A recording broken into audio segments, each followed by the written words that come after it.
मैं इस बात से बहुत पीड़ित हूं कि सीएजी रिपोर्ट को दबा दिया गया और पिछली सरकार ने इस रिपोर्ट को सदन में प्रस्तुत न करके संवैधानिक प्रावधानों का जानबूझकर उल्लंघन किया। इस संबंध में मैं सदस्यों का ध्यान माननीय उच्च न्यायालय द्वारा रिट याचिका संख्या 1821/2024 में दिनांक 24 जनवरी 2025 को दिए गए अपने फैसले में की गई टिप्पणी की तरफ आकर्षित करना चाहता हूं। साथियों, ये जो सीएजी की रिपोर्ट आज प्रस्तुत की जा रही है, वास्तविकता में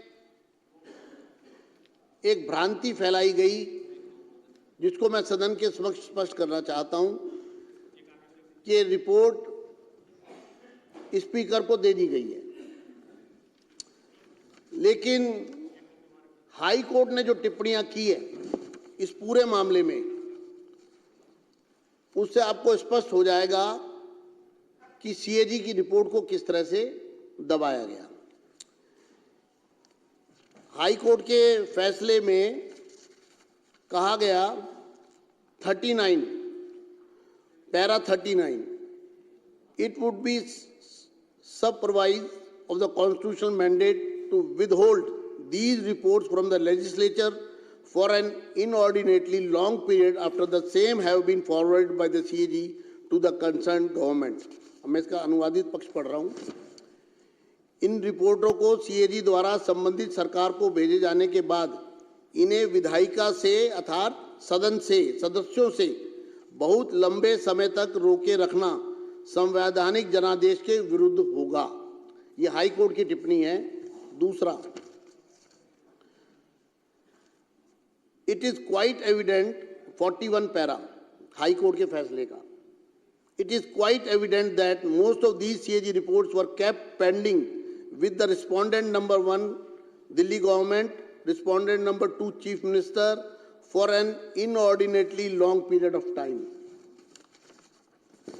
यह स्पष्ट है कि इनमें से अधिकांश सीएजी रिपोर्ट प्रतिवादी दिल्ली सरकार और प्रतिवादी मुख्यमंत्री के पास लंबे समय तक लंबित रखी गई। Para 43, it is also evident that the concerned respondent, Government of NCT, was remiss in forwarding the concerned CAG reports to the LG as mandated under Article 151(2) of the Constitution of India. Even after this aspect was staunchly agitated by filing writ petition bearing number WP 15341/2024।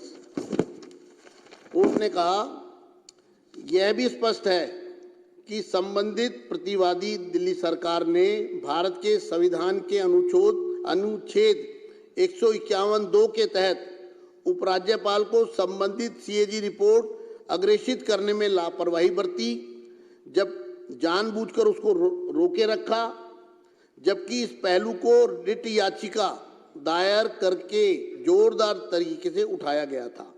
अर्थात संविधान की अनुच्छेद 151(2) का खुला उल्लंघन हुआ और उस अनुच्छेद के अनुसार सरकार को यह रिपोर्ट एलजी के पास समय रहते भेजनी थी, लेकिन जानबूझकर सरकार ने रिपोर्ट को अपने पास दबाए रखा। ये हाई कोर्ट ने, ये जब आप लोग चर्चा में भाग लें तो आपको तथ्य आपके समक्ष होने चाहिए। पैरा 45,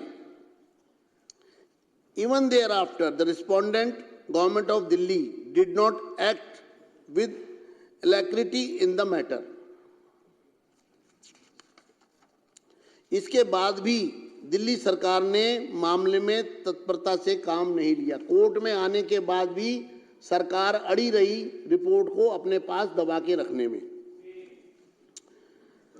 46, ये हाई कोर्ट की टिप्पणियां पढ़ रहा हूं जो किस प्रकार से संवैधानिक शक्तियों का उल्लंघन हुआ है, किस तरह से रिपोर्ट को छुपाया गया है। 46, it is quite evident there has been an inordinate delay on the part of the respondent, Government of Delhi, in taking requisite steps for laying the CAG reports before the Legislative Assembly. The sequence of events and the timeliness reveal a disdainful disregard by the Government of Delhi of its constitutional obligation.